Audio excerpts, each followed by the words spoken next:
नमस्कार साथियों, मैं प्रवीण अपनी इस वीडियो में आपका फिर से स्वागत करता हूं। पिछले वीडियो में हम स्वर संधि की प्रश्नमाला का अभ्यास कर रहे थे, जिसमें हमने दीर्घ संधि और गुण संधि से संबंधित जितनी भी प्रश्न आज तक पूछे गए हैं उनका अभ्यास किया था। आज फिर से जो स्वर संधि की शेष संधियां बची थी, हम उनके प्रश्नों का अभ्यास करेंगे। और आइए इस क्रम में देखते हैं कि कौन कौन से प्रश्न बार बार परीक्षाओं में पूछे गए हैं। आपसे मैं फिर दोहरा दूं कि प्रश्नों से संबंधित संधि से संबंधित प्रश्न तीन प्रकार के होंगे। या तो शब्द देकर उनमें संधि विच्छेद करने की बात कहेगा, या संधि विच्छेदित रूप देकर उनमें संधि करने की बात कहेगा, या फिर संधि का नाम पूछेगा। तो आइए एक एक संधि की तरफ देखते हैं। एक शब्द है मतैक्य। पहला शब्द दिख रहा है मतैक्य। मत धन ऐक्य।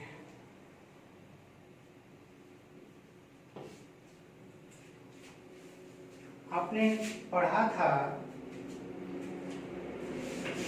वृद्धि संधि पढ़ते समय कि यदि अ या आ के बाद ए ऐ अथवा ओ औ में से कोई भी आए तो ए ऐ के स्थान पर ऐ, ओ औ के स्थान पर औ हो जाता है।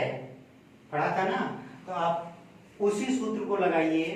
तो आप देखिए यहाँ अ है, आ के बाद ऐ आ रहा है, आ के बाद ऐ, ऐ में से कोई आए तो क्या होता था? ऐ ही होता था। तो भाई इस ता में आ छिपा था, आ निकल गया तो आधा बचा। लेकिन जब फिर से ए ऐ इस ता में मिल गया तो म और ता पे फिर ऐ की मात्रा लग गई। ये ऐ मिल रहा है और शब्द बना मतैक्य।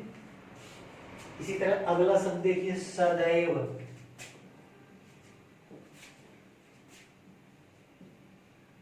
सदा धन एव। इसमें बड़ा आ है और इसमें ए है। बड़ा आ के बाद ए आ रहा है और उसका रूप हो रहा है ऐ। तो संधि क्या हुई भाई? वृद्धि, सदैव। इसी तरह एक दैव। एक दैव का भी एकदम सदैव की तरह है। एकदा प्लस एव। इस दा का बड़ा आ और इस ए से मिल रहा है तो दोनों के स्थान पर ऐ हो जा रहा है और शब्द बन रहा है एक दैव। इसी तरह आप देखिए अगला महेश्वर। महा धन ऐश्वर्य। बड़ा आ इस हा के साथ जुड़ा है, आप देख ही रहे हैं, और ए है, दोनों मिलकर ऐ का निर्माण कर रहे हैं। ये ऐ फिर से हा में जुड़ रहा है, इस हा में, और हो जा रहा है महेश्वर। इसी तरह महौषधि। महा धन औषधि। इस प्रकार आप देखेंगे इस आ के साथ औ मिल रहा है, दोनों मिलकर औ का निर्माण कर रहे हैं और शब्द बन रहा है महौषधि। इस प्रकार आपने देखा कि जहां भी ऐ और औ आ रहा है वो कौन सी संधि है? वृद्ध संधि। हम कह सकते हैं कि वृद्ध संधि के उदाहरण हैं सारे के सारे।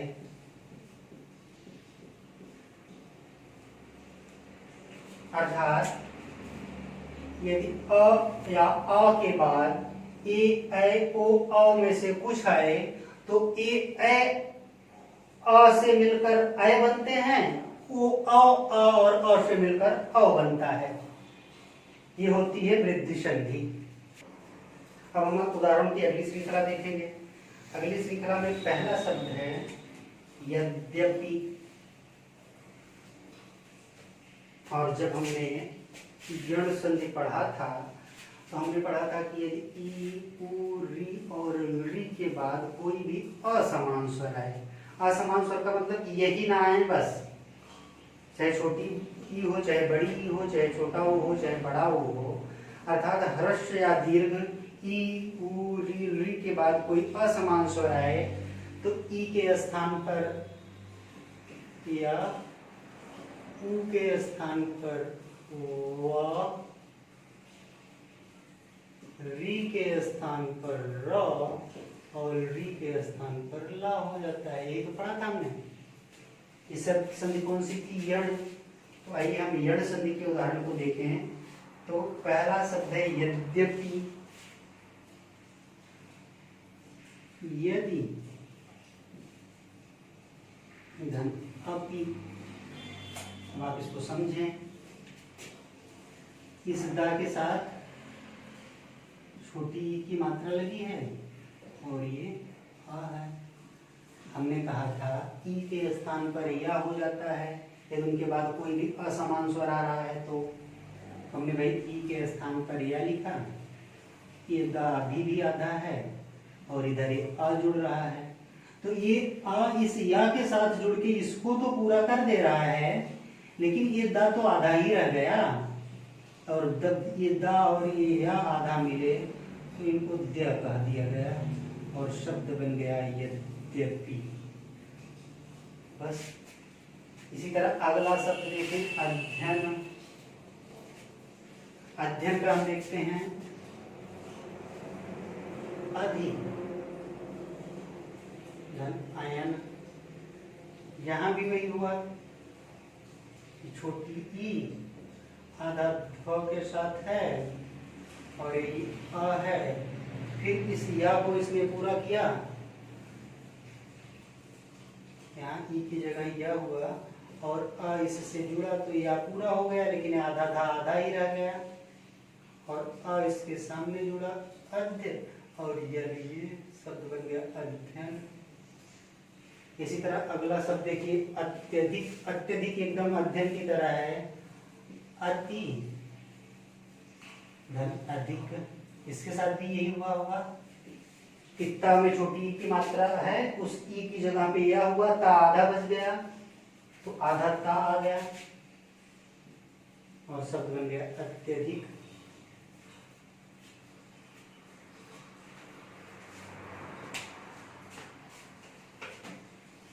ठीक, अगला शब्द हम देखते हैं इत्यादि। इत्यादि उसी तरह का शब्द है जैसे आपने अत्यधिक को देखा, केवल अंतर इतना है कि वहां बड़ा आ है। देखिए इत्यादि, इत्यादि के साथ क्या हुआ? यही हुआ, इति, धन आदि। इतना आधा था, इसके साथ ई की जगह या आएगा और इस बड़ा आ या से जुड़ेगा तो यहाँ पे बड़े आ की मात्रा लग जाएगी, ता आधा, इत्यादि। ठीक, इसी तरह हम अगले शब्द की तरफ चलते हैं, प्रत्युपकार। प्रत्युपकार देखिए, प्रति, ये प्रत्युपकार, प्लस उपकार, प्रत्यारोपण छूट गया, उसका भी होता है इसी प्रत्युपकार की तरह होगा।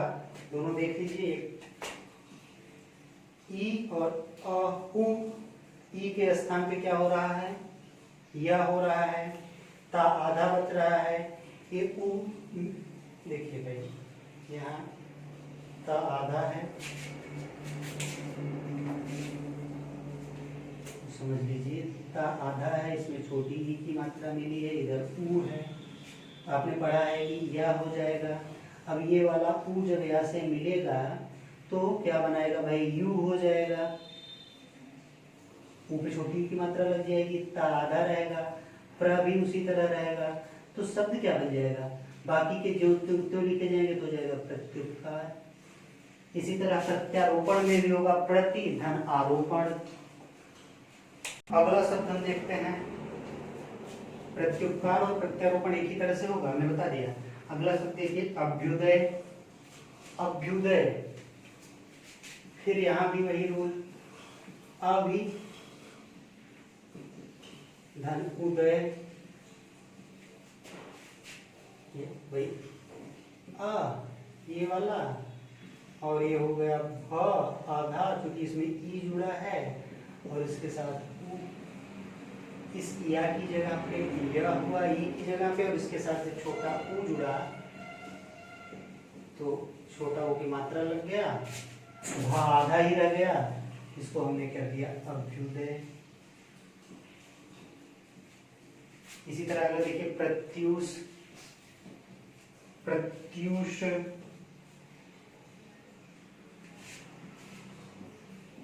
प्रति धन ऊष, अब तो बात समझ में आ गई होगी। या की इस ई की जगह पे या हुआ, या में बड़े ऊ की मात्रा लगा, तो बड़ा ऊ हो गया यू, ता आधा बचा, और शब्द बन गया प्रत्यूष।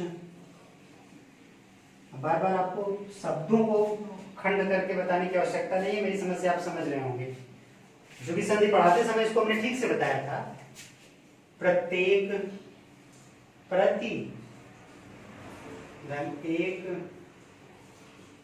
जो ना देखे हो वो संधि का वीडियो फिर से देख के तब इसको हल करें।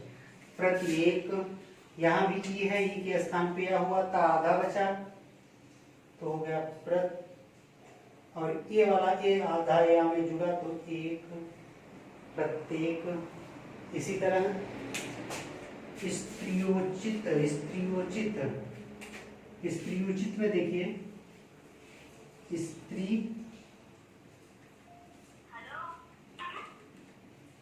धन उचित, देखें आप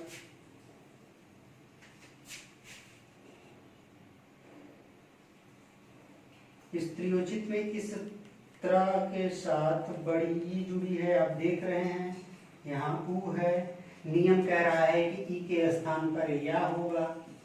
अगर ई के स्थान पर या होगा तो ये त्र भाई आधा बचेगा।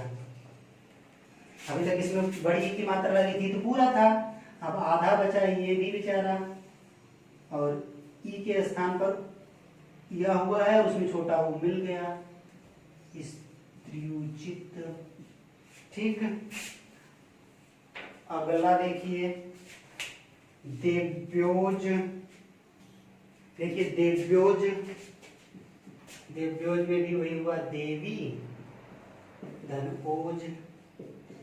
अब हुआ क्या, इस व से बड़ी ई जुड़ी हुई थी, और यहाँ ओ था, हमने पढ़ा था कि ई के स्थान पे या होगा, और एक ओ से जुड़ गया तो यो हो गया, वो आधा बच गया भाई। इस तो हम लिखेंगे दे और वो आधा योज, तो शब्द बन गया देव्योज। इसी तरह अगला शब्द देखिए अन्वय।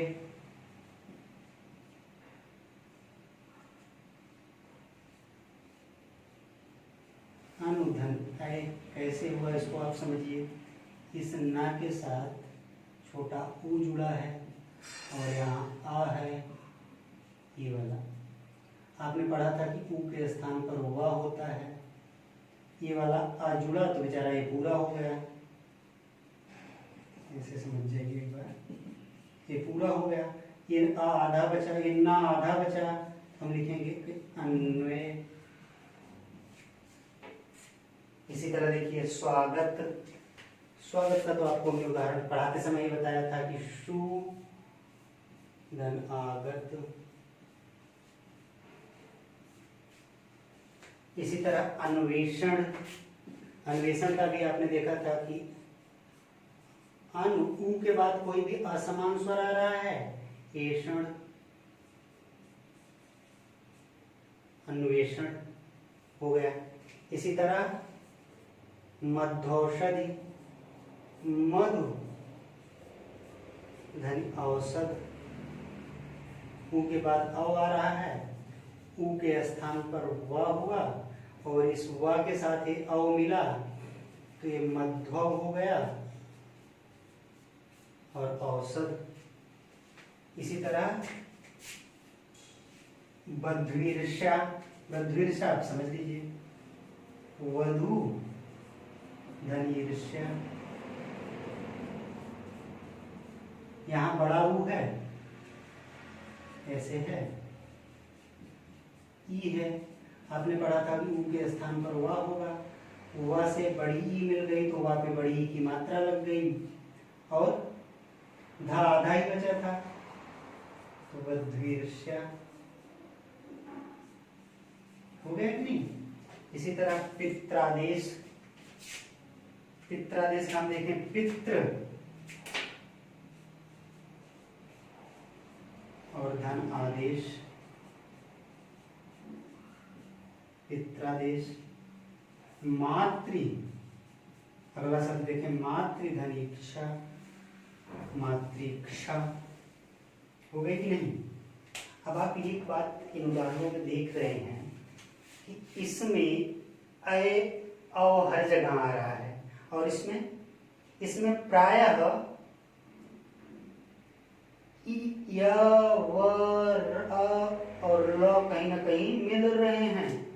या ला आपके कोर्स में नहीं है, उदाहरणों में नहीं पूछा जाता, वैदिक संस्कृत का मूलतः वर्ड है इसलिए आप में नहीं दिया गया, लेकिन ये बराबर पूछे जा रहे हैं। तो अब आप ये अगर आपने नियम समझा तो ठीक, वैसे कोशिश कीजिए समझ लीजिए, और नहीं समझा तो अगर आपको तुक्का मारना है तो आप जहां पर बड़े अय की मात्रा देखें, औ की मात्रा देखें, तो वहां एक बार जरूर अपने दिमाग में लाएं कि वृद्धि संधि हो सकती है।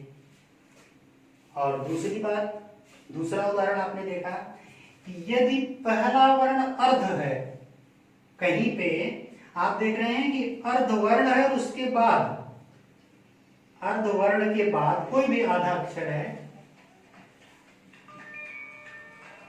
उसके बाद आप य व र में से कुछ आ रहा है तो समझ लीजिए कि वहां संधि कौन सी है, यण संधि। अगर आपको तुक्का मारना है तो आप याद रखिएगा कि अय और औ की मात्रा दिख रही है तो संधि हो जाएगी वृद्धि। और यदि आधे कोई वाक्य शब्द में आप देखेंगे कि कोई आधा अक्षर है, उसके बाद या आ रहा है या व आ रहा है या र आ रहा है, तो समझ लीजिएगा कि वह कौन सी संधि है, यण संधि। बात यण और वृद्धि की इतनी ही। अब हम देखते हैं अगली संधि को देखते हैं। और हमने अगली संधि जब वृद्धि संधि पढ़ी थी तो हमने कहा था कि यदि ए ऐ ओ औ के बाद कोई भी असमान स्वर आए, असमान का मतलब ये न खुद ना आए, ए के बाद ए ना आए, ऐ ना आए, ओ के बाद ओ ना आए, इस तरह, तो क्या होगा, तो ए के स्थान पर ऐ के स्थान पर आए,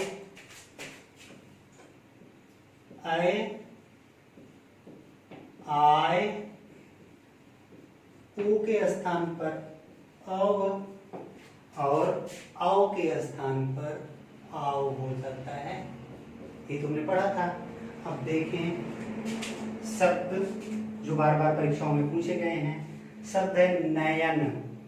नयन को हम देखें तो ने धन अन। अब देखिए भाई, इस ना के बाद ए आ रहा है और यहाँ असमान, भाई ये तो है इसके असमान है, तो हमने कहा था कि ए का अय हो जाएगा, यहाँ अय हुआ, ये अ है, ए अ इस अ से य से जुड़ा तो ये या पूरा हो गया। लेकिन आप देख रहे हैं सामने भी ना आधा है तो ये वाला इस ना से जुड़ गया तो ये ना पूरा हो गया और ना इधर बचा था, ये आ गया नयन। इसी तरह देखिए गायक, गायक शब्द को आप देखिए,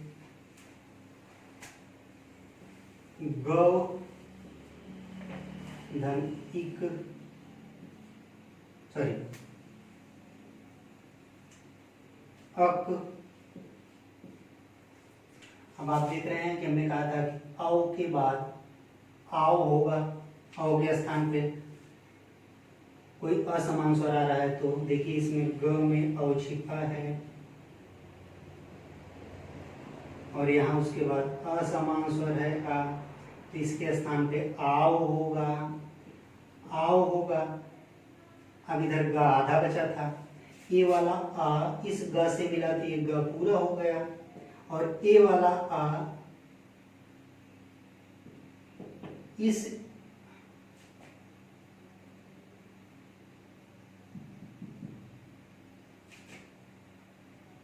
कहाँ गया भाई,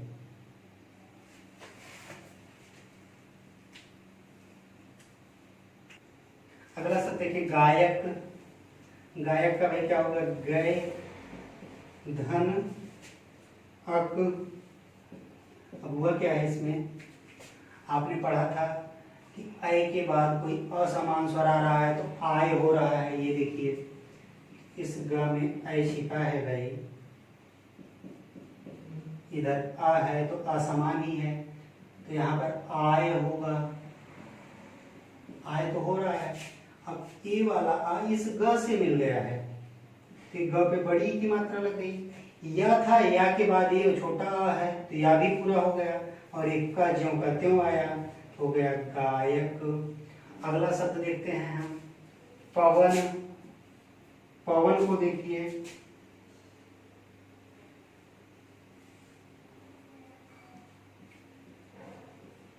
पो धन अन, कैसे हुआ, हमने पढ़ा था कि ओ के बाद कोई असमान स्वर आए तो अव हो रहा है। यहाँ देखिए अव,